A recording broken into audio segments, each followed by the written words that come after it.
The front row are ministers on both sides. You get to basically, I think, hopefully the line is getting music. Like, you guys getting music? Can you really low level? Yeah, it's really low. It's not the same level, but are you getting some background noise? Yeah. It's low. I'm not sending you. Yeah, it's low. But I'll send some tone in a second to just make sure we're connected. Did anyone switch on a mic recently? Radio mic. Yeah. No. Did someone switch on a radio mic? Yeah, those are fine. Those I know those channels. Oh, that won't be it. All right, no, it must be someone outside then, because someone just jumped to the same channel. But I'll work around. Yeah, it's fine. I'll jump around. Okay, cool. I'll send some tone, and then I'm going to mute the music as well. So. How tight are you, mate? If we're like that, is that doable? Well, I can see your head. Okay, all right. But that's Okay, me then. wide. I won't be that wide the whole time. Yeah, I'm not standing there, but we're just going to be moving. It's just to get a wide view. Where are you going to stand? Well, I'll be moving, so it's only like momentarily here and there, but okay, I'll just stand. What's that? No, it's for my exercise, for my afternoon squat thrust routine. Just be like, no, I'll stand. You don't want us standing around, I'm guessing.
One, two, three, four, 5, 6. 1, 2, 3, 4, 5, 6. 1, 2.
just on the grounds that you are representative of a foreign power.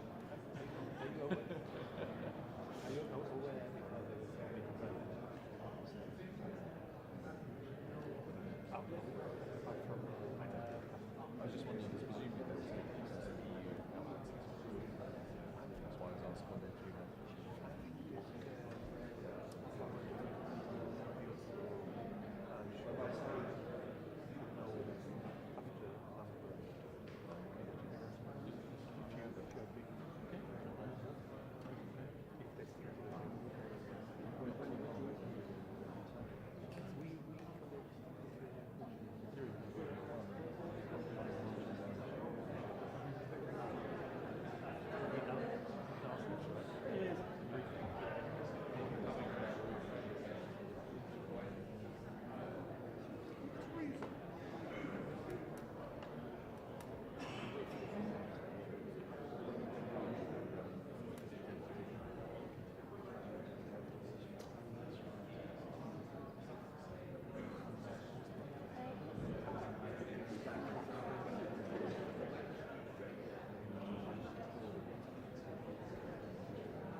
Just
like, I'm gonna catch that. Right, yeah.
Here's the colour you needed.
Taking places, you know.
Hello.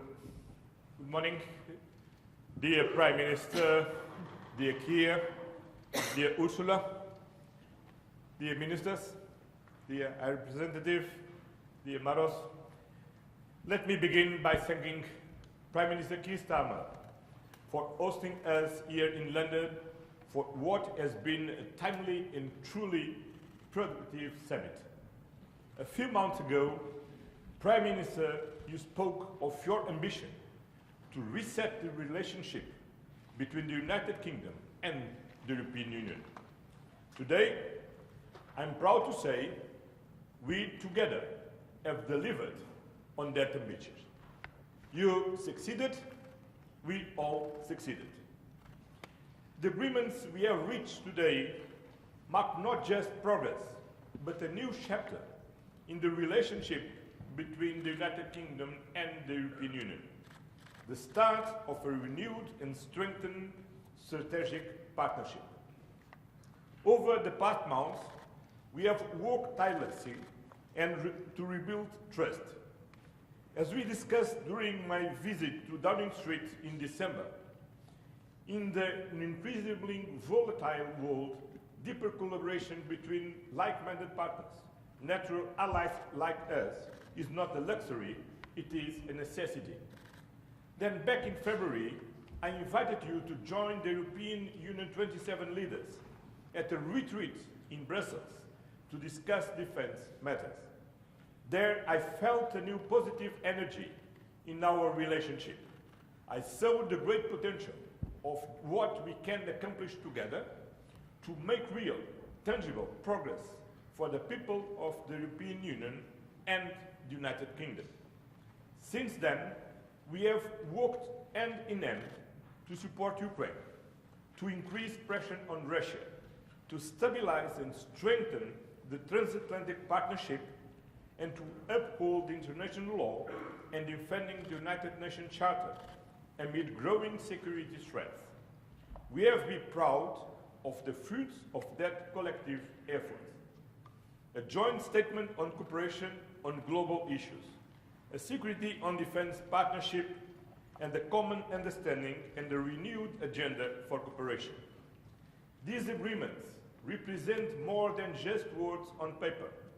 They are a reflection of our shared commitments to security, to prosperity, to development, and to the people we serve on both sides of the channel. Our relationship is grounded in shared values, mutual interests, and the simple fact of our geographical closeness.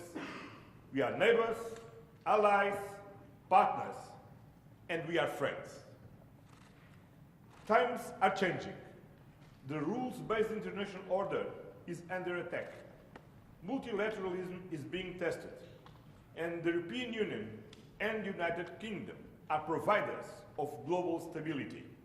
We must be guardians of the rules-based global order. Europe faces gravest security threat in decades, provoked by Russia's brutal war of aggression against Ukraine. But both the United Kingdom and the European Union are united in one belief. We share a fundamental responsibility for the security of Europe. That is why we are committed to continue our efforts together to achieve a comprehensive, just and lasting peace in Ukraine. A peace that guarantees Ukraine's independence, sovereignty, and territorial integrity. The ball is now in Russia's court. Together, we will intensify pressure on President Putin, including through a new package of sanctions, to bring him to the negotiation table. Russia must agree to an unconditional ceasefire. It must stop being a threat to Ukraine and to European security. On defense, our new partnership will bring deeper cooperation. It will strengthen Europe's contribution to NATO, and it will sharpen our focus on common strategic priorities. On trade, we are united in our commitment to economic stability. We both believe in free trade, fair, sustainable and open, as the engine of prosperity for our citizens and for the global economy. On migration, we will work together to reduce irregular flows and to strengthen cooperation with countries of origin and transit. And finally, today, we also address the situation in the Middle East. In particular, we address the tragic humanitarian crisis in Gaza, a tragedy where international law is being systematically violated and an entire population is subjected to disproportionate military force. There must be safe, swift, and unimpeded access to humanitarian aid. The remaining hostage must be unconditionally released, and the permanent ceasefire must be reached now. Our discussion reaffirmed our shared conviction that lasting peace and security in the Middle East can only be achieved through the implementation of the two-state solution. Prime Minister Keir, your leadership has been instrumental in turning ambition into action. Today's agreements are a testament to your determination and to the new tone you have brought to our relationship. The United Kingdom and the European Union are stronger when we stand together for prosperity, for security, and for peace in Europe and beyond. This is the message that underpins our renewed cooperation. This is the direction we are taking together after this successful summit, which will be just the first of many, because, as we have agreed today, from now on, the European Union and the United Kingdom will meet every year. So, we see you last week in Brussels. Thank you very much. Thank you very much. Yes, thank you very much, Antonio. Thank you for your words. But my dear Keir, this is a historic moment because it is the first ever EU-UK summit, and it is a success. And this is also thanks to your leadership. And I really want to thank you for the leadership, because it's not only about the summit, a day where we are here now in London, but it's all these weeks and months of preparation and hard work to get to the excellent result that we have. We're turning a page. We're opening a new chapter in our unique relationship.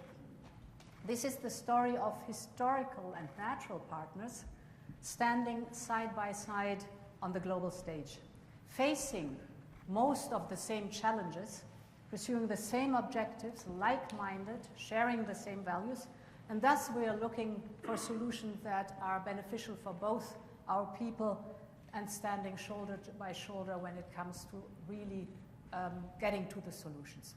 I want to have a look at the common understanding, which is basically the roadmap that we have agreed on to follow now after this summit. First, we have concluded our security and defense partnership. This will boost our cooperation in security and defense initiatives. There are lots of topics covered.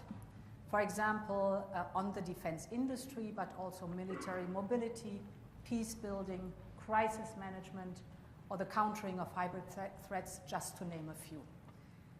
And this is the first step towards UK participation in Europe's defense investment program.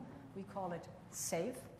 It's 150 billion euros of loans for joint procurement, and this security and defense partnership opens the door towards the joint procurement. We need another second step, but this joint procurement we've discussed will increase our readiness, will close military gaps that we have, and will increase, that's of most importance, our interoperability when our armed forces are going on missions together.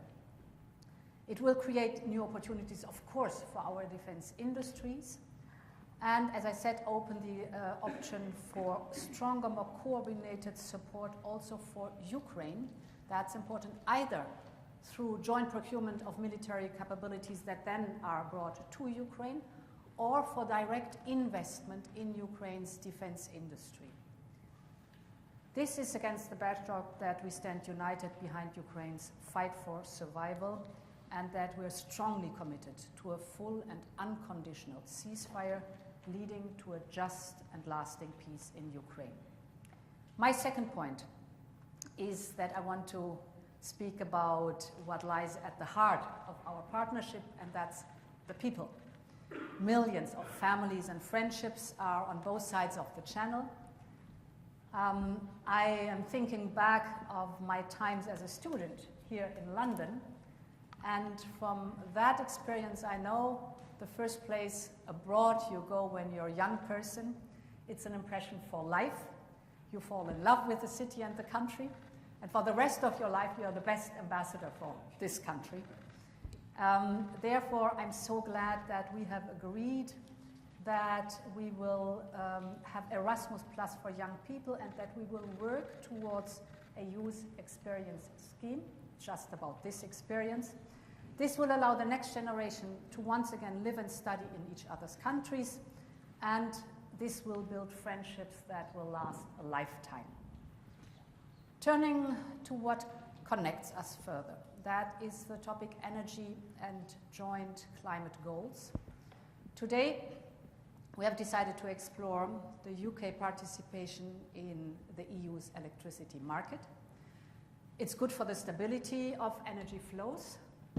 It is good for our common energy security, because we know that a bigger market will also be good for lowering the energy prices, and it will attract more private investment because of the regulatory stability and predictability that is there, to tap into the vast potential that the North Sea offers, specifically for renewable, cheap, and homegrown energy. In addition, we're both committed to leading by example on the path to net zero, and that's why we've also agreed to work towards linking our emission trading system. A larger integrated system is a big step forward in decarbonization and creates a level playing field. Today, we also decided to facilitate trade flows of agri-food products between us, and to work towards a common sanitary and phytosanitary area. That means more certainty, more stability for farmers and food producers and fishermen and fisherwomen on both sides of the channel, safer food with greater trust from the consumers, and together with the Windsor framework, this will also bring additional benefits for Northern Ireland.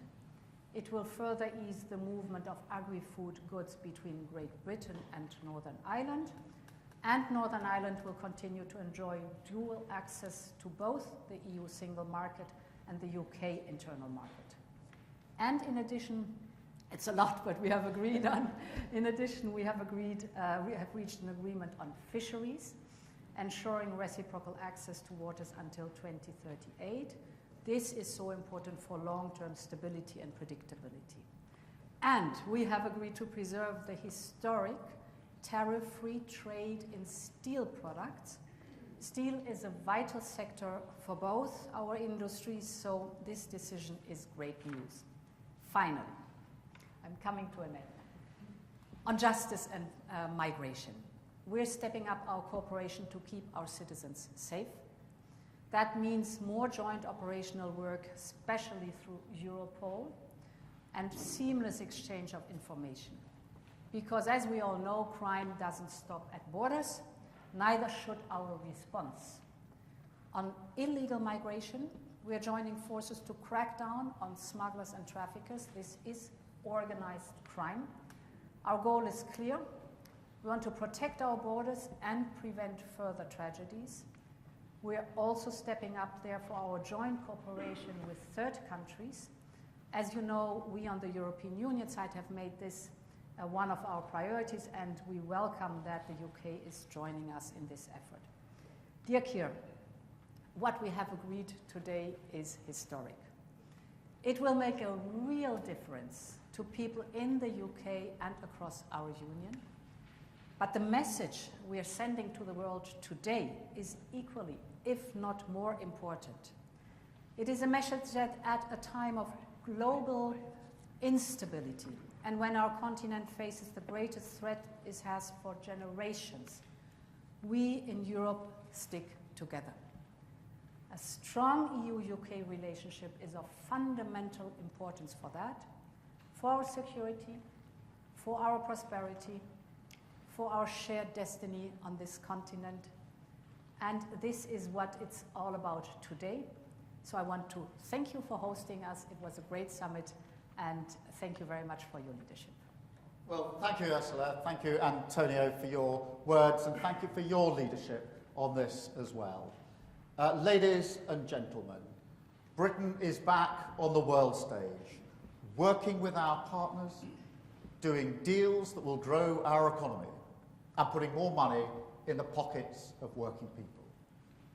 In the last 2 weeks alone, we've delivered trade deals with India and the US. And that means jobs saved, jobs created, more growth, and a huge vote of confidence in this country. It shows that as global instability is rising, the decisions that we've taken to stabilise the economy and lead the way internationally have made Britain a place where people want to do business once again. And from that position of strength, today we have struck this landmark deal with the EU, a new partnership between an independent Britain and our allies in Europe. This is the first UK-EU summit. It marks a new era in our relationship. And this deal is a win-win. It delivers what the British public voted for last year. It gives us unprecedented access to the EU market, the best of any country outside of the EU or EFTA, all while sticking to the red lines in our manifesto about not rejoining the single market, the customs union, and no return to freedom of movement. So this deal is good for both sides. And let me set out why it is good for Britain. We've struck an SPS deal to make food and agricultural trade with the EU cheaper and easier, and that is slashing red tape and bureaucracy. And that means lower food prices at checkouts, more choice in our supermarkets, and of course more money in people's pockets. It will boost British exporters because once again, after a long absence, we'll be able to sell great British burgers, shellfish, and other products into the EU. We've also struck a new defence and security partnership to strengthen our cooperation and strengthen our security, which is vital in this dangerous new era. And it will open the door to working with the EU's new defence fund, providing new opportunities for our defence industry, supporting British jobs and livelihoods. We're also increasing our cooperation on emissions trading, saving UK businesses from having to pay £800 million in EU carbon taxes. Once again, supporting British businesses, backing British jobs. Next, we're increasing our cooperation on energy to drive down bills in the long term. The agreement negotiated by the last government left us with more expensive ways of working with our neighbours, despite being physically connected to the European grid by our underseas cables. Today's deal will see us work to bring these systems together again, benefiting bill payers and boosting our renewable industry in the North Sea. Today's deal is also good for British steel, protecting our steel exports from new EU tariffs, saving the industry £25 million every year. Another example of this government backing our steel sector to the hilt. We've reached a deal today on fish, protecting our access rights and fishing areas, with no increase in the amount that EU vessels can catch in British waters. Our fishing industry will also benefit from the new SPS agreement, which slashes costs and red tape for our exports into the European market. And we already sell 70% of our seafood into that market. So that is really significant. It is also opening the gates to selling shellfish back into the EU. And I can also announce today that we're investing £360 million into our fishing industry to help them take advantage of this deal. We've acted today to strengthen our borders. The previous deal left a huge gap in our ability to work together to tackle illegal migration. So this deal closes that gap so we can work across migration routes to end the migration crisis and smash the criminal gangs. We're boosting our cooperation on law enforcement, combating terrorism and serious organised crime, with better sharing of intelligence and data, including facial imaging, for the first time. Today's deal will also help British holidaymakers, as we're confirming that they will be able to use e-gates when they travel to Europe, ending those huge queues at passport control. And I call on all EU members to help make this a reality without delay. Finally, we've agreed today to cooperate on a youth experience scheme to allow our young people to travel and work freely in Europe. And I'm clear this will come with all the appropriate time limits, caps and visa requirements. So it's a long list. It shows just how much we've achieved here today. Real benefits for the British people. Because it's time to look forward. It's time to move on from the stale old debates and political fights to focus on delivering common sense, practical solutions which get the best for the British people. We're ready to work with all our partners, wherever it means we can improve people's lives here at home. And that's what this deal is all about. Facing out to the world once again, in the great tradition of this nation, building the relationships we choose with the partners we choose, and closing deals in the national interest. Thank you. We'll now take some questions from the media, and I think I've got the list. I think we're going to go to the UK media first, and then to the European media. I've got Chris Mason, BBC first, please. Chris. Thank you, Prime Minister. Chris Mason, BBC News. To be clear, Prime Minister, isn't the truth that you've sold out the fishermen for what you see as the greater good? And a question to the European Union, to President von der Leyen. This deal involves the UK becoming an EU rule taker, which some people here really don't like. Are you pleased to have the UK back within the EU's orbit? Thank you. Chris, let me go first. Firstly, the focus, the driving principles of the comprehensive set of arrangements we've agreed today is about bills, it's about jobs, and it's about borders. They're the driving principles. And the SPS zone cuts away a huge amount of red tape for businesses in the way that we trade. It is incredibly important for fish because over 70% of our seafood goes into the European market. So for the first time, under this arrangement, our fishing communities are able to sell more easily into the European market. As I say, 70% goes into that market.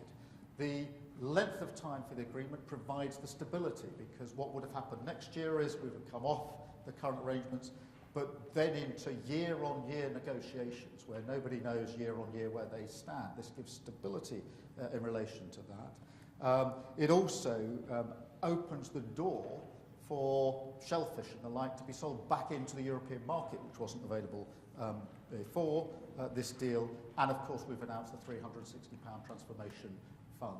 So what this goes with is that access on a permanent basis, the SPS agreement on a permanent basis for our fishermen and fisherwomen in our fishing communities into that market. Huge amount of their stock goes into this. So this is good for fishing. Yes, on your question on the rules. Because the United Kingdom is a sovereign country, it can take agreements like this one, develop agreements like this one. And of course, whenever we have an agreement among us, we define together what the rules are, how we will act together on a specific topic. So it shows the sovereignty of a country, by being able to take agreements like this one here today. Thank you. Let me go to Robert Peston, ITV. Robert. Hello, Prime Minister. Robert Peston, ITV. Prime Minister, isn't this almost the worst of possible worlds in the sense that you've laid yourself open to accusations of betrayal from Brexit supporters because we are again having rules set for food by Brussels, while you're adding back just a 20th of the GDP, the national income, that we lost when we left the European Union. And Madam President, if I may, today's framework, do you see it as an end, or do you see this as the beginning over coming years of greater integration, again, between the UK and the EU? Well, Robert, let me be absolutely clear. This is the result of serious, pragmatic negotiations that are good for our country. And they're absolutely focused on delivery. In the same spirit, with the same mindset that we struck the deal with India and with the US. So this is very good for our country. It is hugely ambitious and comprehensive. The SBS zone, really important in terms of our market access, getting rid of the red tape and the bureaucracy that otherwise would have been there, hugely important as well to Northern Ireland. Then the security and defence partnership, in an era where we're forever saying quite rightly that it's an increasingly insecure world, to be able to strike that partnership so we can cooperate better together, invest in procurement better together, and open that door to the European funding is hugely important. The emissions trading is going to be for businesses extremely welcome, because otherwise they would be paying £800 million year on year in carbon taxes. On energy, we're making permanent the current chapter and looking to access to the EU electricity market. On British steel, quotas, specific country quotas for British steel, hugely important in the current environment. On fish, that access to the market. Shellfish being opened up, again, the Transformation Fund. E-gates, which for many people will be the first discernible difference in terms of travel ending those queues. On law enforcement, where there wasn't really enough in the current deal, operational work together on institutions like Europol, sharing data, particularly facial mapping, irregular migration. We're pushing forward way beyond the TCA in terms of what we're going to do together, and the youth experience. So the breadth and comprehensiveness of this agreement shows that if you focus seriously and pragmatically on deliverables, you can make a real difference for our country. And just like India, just like the US, other governments have talked and talked and talked with great rhetoric about what they're going to achieve, and achieved little or nothing. We rolled up our sleeves, we've been serious and pragmatic, and we're delivering a very, very good deal for our country today. Yes, on your question on the framework, I would say the common understanding, that is the document that shows that we're engaging in greater cooperation. And the Prime Minister has just described the topics. I mean, we are sharing the same interests. We're very close friends and allies, and if you look at the topic where we agree on a greater cooperation, for example, energy, we share the interest to lower the energy prices, and we share the interest to be more independent in producing energy, and to have more energy security and renewable energy. So that's one of the topics where we engage into. The emission trading system, fighting climate change, is the same interest we have on both sides. Security and defense, you just described it. It's a big topic where we can together really achieve big steps forward. Migration, health, hybrid threats. If you look at the roadmap that we have agreed on to develop, I mean, there's a lot of work still ahead of us. That's amazing to see. It's just a better cooperation and a closer cooperation that we are framing here. Antonio. Well, just to add that we came looking forward, not looking back. This is not about the past, it's about the future.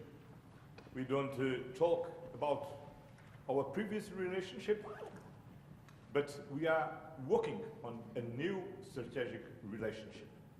This is not a U-turn, it's a new chapter, a new strategic partnership a new security and defense partnership based on the shared values and the shared challenges that we want to address together as we express in our joint statement. Thank you. And can I come to Beth Rigby, Sky News? Thank you, Prime Minister. Beth Rigby, Sky News.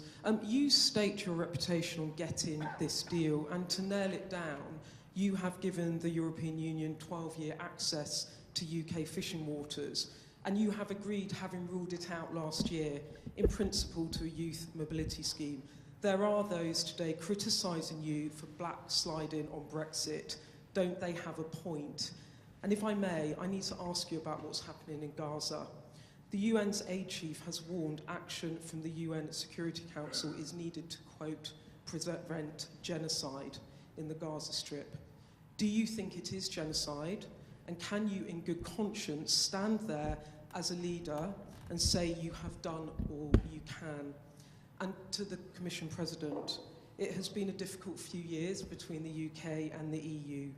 You describe this deal as turning the page on those years. Many Britons will welcome this deal, but what is your message to those who voted Brexit in the UK and view these new arrangements with suspicion? Thank you. Beth, this is a comprehensive agreement. It is balanced, reciprocal, and has huge benefits for the United Kingdom, based on our three principles, which is driving down bills, driving up jobs, and absolutely having control of our borders. And it delivers on all of those really important measures. And I think it's really significant, as you'll see, supermarkets are already coming out saying how much they support the deal, because they know what this means in terms of the SBS agreement for the prices in their supermarkets, which of course are the prices impacting on working people across the country.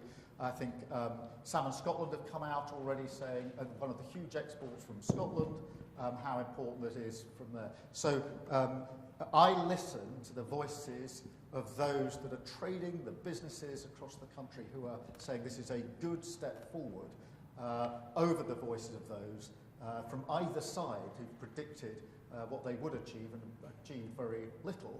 And most of the people complaining about the deal, people are saying before they knew one single word of what it said that they were against it. So I look at how does this impact on working people? What are those supermarkets saying? What are those businesses saying? Because they're all welcoming it, and they're welcoming it for a reason. That's because it's a very, very good step in the right direction, a really important development. Let me separately address the question of Gaza, because it is a really serious, unacceptable, intolerable situation. And that's why we are working intensely to coordinate with other leaders how we respond to this, because it is intolerable, it is unacceptable, and we will continue to work in that way. Thank you very much. Beth. Yes.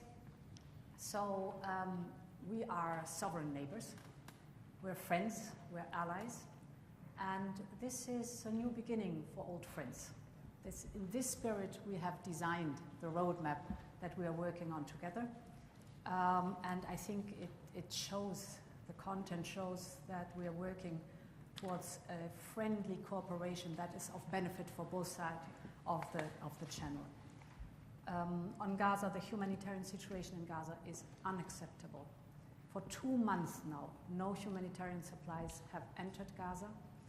Aid must reach civilians in need immediately, and the blockade on Gaza needs to be lifted now, because humanitarian aid must never be politicized. And we are calling for a resumption of the ceasefire and the immediate release of the hostages, so that a permanent end of the hostilities can be finally achieved. We are convinced that the only solution is the two-state solution. This needs, among others, also a functioning Palestinian Authority. We are strongly supporting and financing the Palestinian Authority, and we as a Commission will propose a multi-annual package now of 1.6 billion euros for the years 25, 26, 27 to support the Palestinian Authority. Just to add about Gaza. Gaza. As the Prime Minister said, as Ursula said, is unacceptable. Israel must stop. now immediately. The Hamas needs to release immediately all the hostage, and we need all together as international community to help the parts to build the two-state solution, the only one who can ensure a lasting peace in the region. Thank you very much. And Chris Hope from GB News, please. Thank you, Prime Minister Christopher Hope, GB News. As you know, Sir Keir Starmer, critics say your deal turns us into rule takers, not rule makers on standards. The Scottish Fishermen Association or Federation say your deal is a horror show, far worse than Boris Johnson's botched Brexit agreement. Are they right? Have you been stitched up like a kipper by the European Union? Ms von der Leyen, the Tories will say today they will reverse everything you've agreed today. What's your message to them? And Mr Costa, what are your plans for your future summits? Do you want to see the UK and re-enter the single market and the customs union in your lifetime? Chris, let me again repeat the driving principles behind this deal, which are really important, which is the question, does it bring down bills? And I think it's really important to see the reaction of supermarkets, of Salmon Scotland, to begin to answer that question, because they are celebrating this because they know it will reduce prices. And we all know how hard the cost of living crisis is bearing down on working people, and therefore bringing down bills is hugely important. Does it boost jobs in security, in defence, steel, of course, and of course across all those areas affected by the SPS agreement, energy and electricity also within the scope of this. And then, of course, does it take vital measures to help protect our borders? And this goes beyond what we've been able to do before in answering those questions. So they are the principles that we set for this. I think it's important to remember in relation to fishing that next year, under the old arrangement, we didn't cease to have any EU fishing in our waters. We simply went to a year-on-year negotiation, which means there's no stability for anybody. And because of the SPS zone being permanent, that does mean for fishing communities that the fish can be sold into the European market. And when 72% of your fish is into the European market, that makes a material difference in terms of cutting the red tape and the bureaucracy. And of course it unlocks some of the shellfish, etc., which couldn't be sold into the market at all until we made this arrangement. And I think it is important to emphasise again the £360 million transformation fund to fishing communities, which has never been put in place before. And that's why the comprehensive nature of this deal across so many strands is totally focused on that question. Does it bring down bills? Does it drive up jobs? And does it help us take control of our borders? And it answers all of those questions, which I think are fundamentally important for working people. Thank you.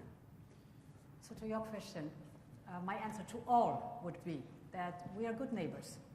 And it's reasonable for good neighbours to work together when they face challenges. That's what we're doing. And I think now our job is, I mean, we've described the roadmap. We have to finally negotiate all the different details in it. And then our job is to implement it and to show the positive results. People will see the positive results. You spoke about bringing the bills down, less red tape without any question, more prosperity and more predictability. So ask us again in a few years and then we can show exactly what we have delivered. Well, thank you very much for your question. I had the privilege to work in the European Council with David Cameron, Theresa May, and Boris Johnson. I had the experience to negotiate with Cameron an agreement to avoid the Brexit, to negotiate with him the withdrawal agreement, the Windsor Agreement, the trade and cooperation agreement with him, with Theresa May, and finally with Boris Johnson. This is the past. Now, with Keir Starmer, we are turning the page, look at the future, and closing the gaps, but build on a new strategic partnership. Building and working on a new common understanding, a very ambitious roadmap, not to return to the single market, not to return to the customs union, but to do better together as neighbors, partners, allies, and friends. Thank you. I'm going to go now to European media. I've got Euractiv first, which is Owen Morgan, I think. Hi, thank you, Prime Minister. Owen Morgan with Euractiv from Brussels. There's obviously plenty to dig into on the package announced today, but a question, if I may, on how this impacts the agreements that the EU and the UK already have. You'll be aware that the European Commission in December took the UK to court over its treatment of EU citizens living in the UK. That case concerns a number of potential breaches of the withdrawal agreement, the divorce deal. Could you just speak up just a little bit? I may. So the European Commission took the UK to court in December over its treatment of EU citizens living in the UK, and that concerns a number of potential breaches of the withdrawal agreement. Today's package once again talks about the full, timely and faithful implementation of those agreements. So to the Prime Minister, what assurances have you offered the EU as part of these talks on your implementation of the withdrawal agreement? To President Costa, are you satisfied with those assurances? And to President von der Leyen, does the Commission's legal action and court case still remain on the table? Thank you. Let me be absolutely clear that this builds on the agreements we already have in place, which we respect and have agreed on the basis that will be fully implemented. And that's been the platform upon which we've been able to take this forward. And we've already, in relation to citizens' rights, etc., made advances even before today. But this is premised on the idea that this is a government that, when agreements are struck, respects those agreements and sticks to those agreements. And on that platform, we've been able to build so much of what we put before you today. That's it. Or Antonio. Okay. I'm very satisfied because we now have a clear commitment to a fully and timely implementation of the previous, what is previously agreed, all these treaties. But now we have a roadmap to work together and to deliver to our citizens in the European Union and in the United Kingdom what is more important: safety, security and prosperity. And the Prime Minister translated very well what means prosperity. Prosperity means economic growth, jobs, lower inflation. And it's for this what we are working together, because together we are stronger and together we can deliver more to our citizens. Then I'm very satisfied and I'm looking forward for continuing to work together. Thank you. So, in former times we have agreed on a set of rules which are presently defining the framework in which we are, for example, dealing with the topic of free movement. Everyone on both sides has to abide to the rules. We have to implement these rules, and in some cases we are searching for legal clarity. This is a normal process that goes on not only on the topic of free movement, but on every topic where you have to implement rules. That's the state of play. Thank you very much. I've got Mr. Valero from Bloomberg. Good afternoon, Jorge Valero with Bloomberg. First, for you, Prime Minister, a couple of details on the agreement reached. What is the number of young people coming from the EU that you will consider acceptable to benefit from the new mobility scheme, and whether the EU students will pay the same fees as the UK students here? Secondly, for the EU side, whether you will wait to conclude the more detailed agreement for the UK firms to benefit from SAFE until you have an agreement reached on youth mobility and Erasmus. And very quickly, finally, President Costa, since you were referring to past agreements and your satisfaction, whether you are satisfied with the fact that there is no reference to Gibraltar, which is an important issue for your Iberian neighbours. Thank you. Let me just, on the youth experience scheme, obviously this gives an opportunity for young people in the UK to work, travel, volunteer, au pair, you name it, in Europe, and the same the other way. It doesn't deal with university fees, just to deal with the particular question that you raised, so there's no change there. It is that experience, it is time limited. I mean, the numbers to be agreed, so it's not an uncapped scheme, and it'll be a visa scheme. So everything will now be done through mutual agreement as we go forward, but they're the principles behind the experience, which I say will give great opportunities for UK young people, and also great opportunities for member states young people as well. So 2 parts in your question. The second part first, because the Prime Minister just spoke about the youth experience and Erasmus+. We've very clearly said that we work towards both. What is of course now important to detail, to sort out all the details and to describe and then implement all the details. That is now the process that is starting, but the political will is very clearly stated in the paper. We want to work towards Erasmus+ and the youth experience scheme, which is good news for the young people. Your second question was on SAFE for the UK. Indeed, it's a 2-step approach towards SAFE. The first precondition is a security and defence partnership. That has been concluded today. And it opens the door for the UK to participate in the joint procurement under SAFE. Then there comes the second step that is necessary to negotiate a second agreement. And here we detail out, it's again a process of detailing out, budget contribution, reciprocal market access, and rules on security of supply. And this will give, that's important, in the end, the UK industrial participation. This is the goal that we have together. Well, on Gibraltar, the Commission and the United Kingdom government are talking, negotiating. Maros Sefcovic and David Lammy is making a very good job. It's an ongoing job, work, and my feeling is we are not very close to conclude this work. No, very? Not very far. Ah, not very far, sorry.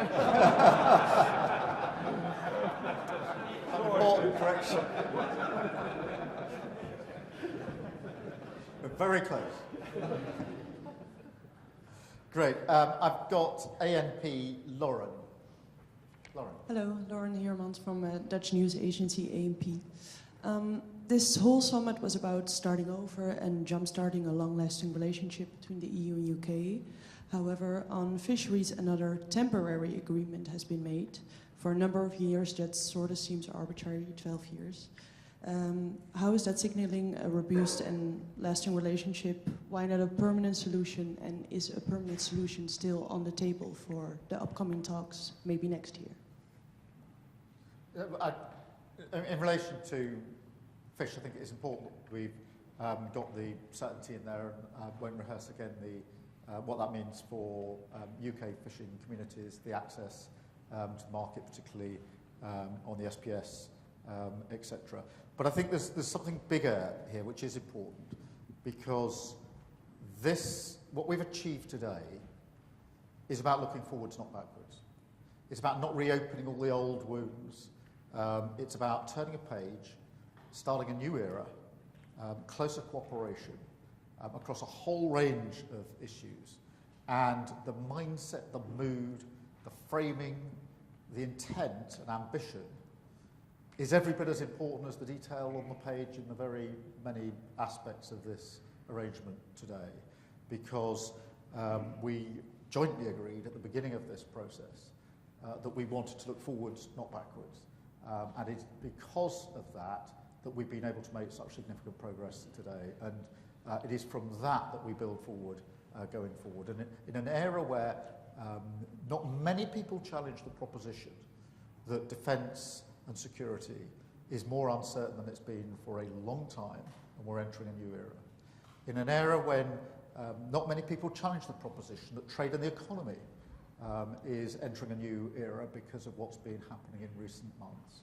The significance of the EU and the UK coming together in this way over such a range of issues is not to be underestimated, and that's why it's genuinely a new chapter for our country, a new chapter for our relationships, and that's why I think it's such an important set of arrangements that we come to today. Thank you. I think the most important part is that this agreement brings stability and predictability for fishermen and fisherwomen on both sides of the channel. You emphasized how important that is in these days. And indeed, I mean, till 2038, that's 12 years, that is a lot of predictability, stability to really also do the necessary investments. And it's finding good solutions. We've been working on for a long time, but prolonging now the time where we can live with these good solutions. Great. Just on this predictability and stability point, it's really important in the current environment we have predictability and stability because when there are uncertain times and instability, having that bedrock is hugely, hugely important. And that's why it's important to emphasise the permanent nature of the agreements that we've reached on SBS, on defence and security, etc. These are not time limited. These are permanent arrangements, deliberately so that we can be clear about the long-term future of this relationship. And then I've got Table Media, I think it is Stephen Israel. Stephen. Yes, hello, Stephen Israel for Europe Table.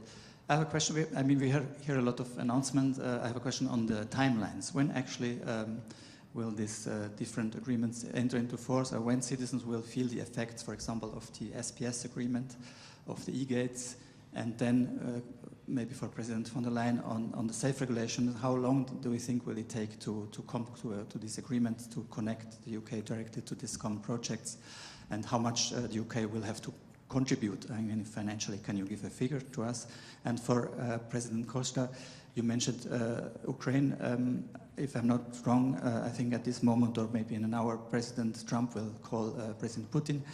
What is your expectation, and what if he cannot convince Putin to agree to this unconditional ceasefire? Would you go ahead with more sanctions, and what kind of sanctions? Thank you. Let me address the timelines to start with. Firstly, can I emphasise the speed with which we've got to this summit and the achievements at this summit, because we came into government just over 10 months ago. We started in earnest in the autumn of last year in terms of what we wanted to achieve from this summit, and therefore in 6 months or so we're able to agree across this broad range, comprehensive range of issues, and that is real progress at pace. In the past, I genuinely think it would have taken very much longer to reach any one of these strands in terms of agreement. And our message to our negotiating teams this morning, as we celebrated how far we'd come, was to go at pace to make good on these commitments now. And that's a joint instruction to our teams. So we want to see the benefits of these coming just as quickly as possible for all of our citizens. And so you can expect the same pace and intensity as we go forward on each of these strands going forward. Thank you. I can continue here. The SAFE instrument has now just been approved by all the institutions, so it's ready to go. And therefore, we have to work hard that we have the second step also negotiated, and then we're going to be indeed ready to deliver. So it's a question of, I hope, only a few weeks, and then we should be done. Achieve a just and lasting peace in Ukraine is a main priority for the European security. And for this is essential unconditional and immediately ceasefire from Russia. I wish all the best for this call between President Trump and President Putin. We have been very supportive of all President Trump's efforts to stop this war. We, with the strong leadership of Prime Minister Keir Starmer, built a coalition of the willing to ensure that a positive outcome of these efforts from President Trump ensure effectively a lasting peace in Ukraine and enough security measures. Then we are waiting with anxiety for the outcome of these talks, and I wish all the best for this talk, because from this talk depends a lot of the future of Ukraine and the people of Ukraine. Thank you, Antonio. Thank you, Ursula. Thank you, all of you. Thank you. And we stay close, not